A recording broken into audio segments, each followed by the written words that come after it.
necessária vos é a paciência, para que, fazendo a vontade de Deus, alcanceis a promessa, diz o apóstolo. Sim, porque, como tinha proclamado o Salvador, com a vossa paciência possuireis as vossas almas. É a grande felicidade do homem, Filoteia, possuir a sua alma. E à medida que a paciência é mais perfeita, mais perfeitamente possuímos as nossas almas. Lembremo-nos muitas vezes de que nosso Senhor nos salvou, sofrendo e padecendo, e que nós devemos, do mesmo modo, assegurar a nossa salvação com os sofrimentos e aflições, levando as injúrias, contradições e desgostos com a maior doçura e paz que nos for possível. Não hás de limitar a paciência a sofrer esta ou aquela espécie de injúrias e de aflições, mas estende-a universalmente a todas aquelas que Deus te enviar e permitir que te sucedam. Alguns não querem sofrer senão as tribulações que são honrosas, como, por exemplo, ser feridos em batalha, ficar prisioneiros de guerra, ser maltratados por amor da religião, empobrecer com alguma demanda em que se levou a melhor.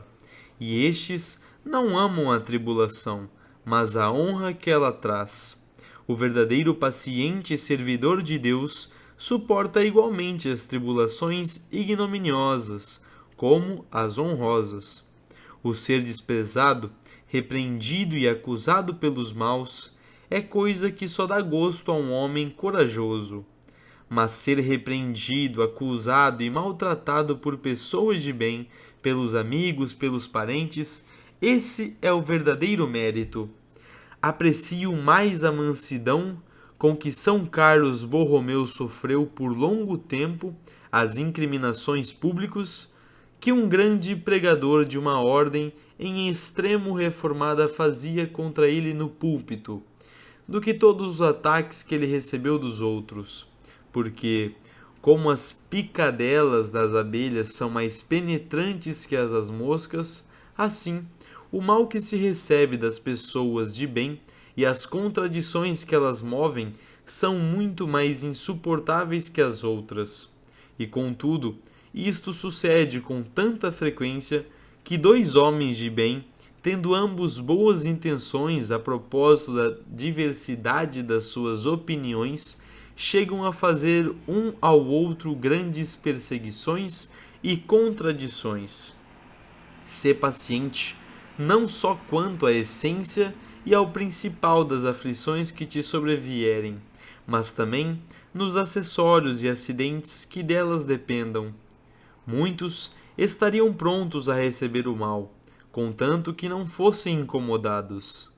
Eu não me importava, diz um, de me tornar pobre, se isto não me impedisse de servir os meus filhos e viver honradamente como desejava. E o outro dirá: eu não me importaria comigo mesmo se o mundo não pensasse que isto me aconteceu por minha culpa. O outro ficaria muito satisfeito se dissessem mal dele, e o sofreria com singular paciência, uma vez que ninguém o julgasse maldizente. Há outros que querem sim receber algum incômodo do mal. Parece-lhes a eles, mas não querem tê-lo todo.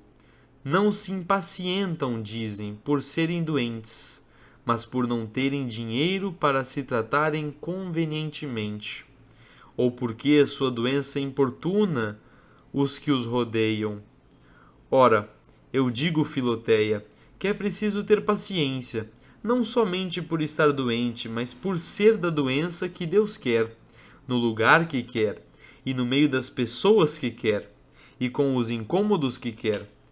E o mesmo digo das outras tribulações. Quando te suceder mal, opõe-lhe os remédios que forem possíveis e conforme a vontade de Deus, porque fazer de outra maneira seria tentar a sua divina majestade.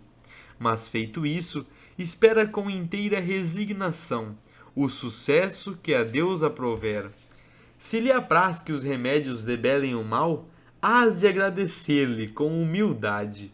Mas se lhe apraz que o mal leve de vencida os remédios, bendize-o e louva-o com paciência. Eu sigo o parecer de São Gregório. Quando fores acusada justamente por alguma falta que tenhas cometido, humilha-te bem do coração. Confessa que mereces a acusação que te fazem. E se a acusação é falsa, desculpa-te com brandura, negando que sejas culpada, porque deves esta homenagem à verdade e à edificação do próximo.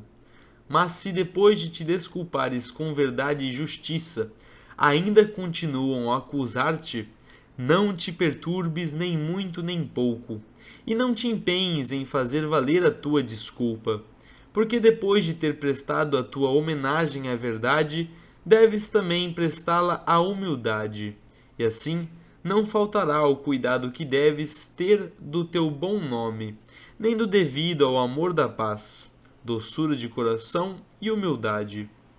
Queixa-te o menos que possas dos agravos que te fizerem, pois é coisa averiguada que, em geral, quem se queixa peca, porque o amor próprio sempre nos pinta as afrontas maiores do que são. E, sobretudo, nunca declares os teus ressentimentos a pessoas inclinadas a indignar-se e a pensar mal. Mas se porventura te parece conveniente queixar-te a alguém, ou para dar remédio à ofensa, ou para tranquilizar o teu espírito, hás de ser a pessoas pacíficas e que amem deveras a Deus. A não ser assim, longe de aliviar o teu espírito, o encherão de inquietações ainda maiores. Em vez de tirar o espinho que te pica, ainda o enterrarão mais no pé. Muitos, há que estando doentes, ou sendo incomodados e ofendidos por alguém, fogem a todo custo de se queixarem e de se mostrarem sentidos, porque é seu modo de ver, e estão com a verdade, isso denotaria evidentemente uma grande falta de fortaleza e de generosidade. Mas desejam vivamente e procuram por meio de rodeios e ardis que todos os outros se compadeçam deles a valer, e que os tenham na conta, não só de aflitos, mas também de pacientes e corajosos. Ora, isto é sem dúvida uma espécie de paciência, mas uma paciência falsa, que no fim de contas não passa de uma delicadíssima e refinadíssima ambição e vaidade. Estes tais têm glória, diz o apóstolo, mas não diante de Deus. O verdadeiro paciente não se queixa do seu mal, nem deseja que tenham pena dele, e fala da sua enfermidade com singeleza, verdade e simplicidade, sem se queixar, sem a fazer avultar. E, se outros se lamentam compadecidos dele, leva com paciência as suas queixas, contanto que não suponham algum mal de que na realidade não sofre, porque então declara com modéstia que não o tem, e deste modo fica tranquilo entre a verdade e a paciência, confessando o seu mal, mas sem dele se queixar. Quando por ser devota sofreres contradições, porque isso não faltará, lembra-te das palavras de Nosso Senhor. A mulher, enquanto está de parto, aflige-se, mas depois de ter visto seu menino nascido, já se não lembra das suas dores, pelo gosto de ter nascido um homem para o mundo. Concebeste em tua alma o filho mais digno do mundo, que é Jesus Cristo. Enquanto ele não está bem formado para sair à luz, é preciso que padeças trabalhos. Mas tem coragem a valer, porque passadas que sejam estas dores, te ficará a alegria eterna de ter dado a luz por ti. Quando o tenhas formado em teu coração e em tuas obras, pela imitação da sua vida. Quando estiveres doente, oferece todas as tuas dores, penas e canseiras em honras e serviço de nosso Senhor, e pede-lhe que os junte com os tormentos que por teu amor compadeceu. Obedece ao médico, toma os remédios, comidas e o mais por amor de Deus, lembrando-te do fel que ele tomou por amor de nós. Deseja sarar para trabalhar no seu serviço. Não recuses enfraquecer e estar doente para lhe obedecer, e dispõe-te a morrer, se assim lhe aprouver, para o louvar e gozar dele. Lembra-te de que as abelhas, no tempo em que fazem o mel, vivem e comem um alimento muito amargo, e nós nunca podemos fazer atos de maior doçura e paciência, nem fabricar melhor o mel das excelentes virtudes, do que comendo o pão da amargura e vivendo entre as angústias. E como o mel que é feito das flores do tomilho, erva pequena e amargosa, é o melhor de todos. Assim, a virtude em que se pratica na amargura das mais vis, baixas e abjetas tribulações é a mais excelente de todas. Põe frequentemente os olhos do espírito em Jesus Cristo crucificado, nu, alvejado com blasfêmias, caluniado, abandonado e finalmente oprimido e atormentado com toda sorte de incômodos, tristeza e trabalhos, e considera que todos os teus sofrimentos não são de modo algum comparáveis aos seus, nem em qualidade, nem em quantidade, e que nunca sofrerás por ele nada tão custoso e áspero como ele sofreu por ti. Considera as penas que noutro tempo sofreram os mártires, e as que tantas pessoas sofrem agora, sem conforto, mais pesadas do que aquelas em que te encontras.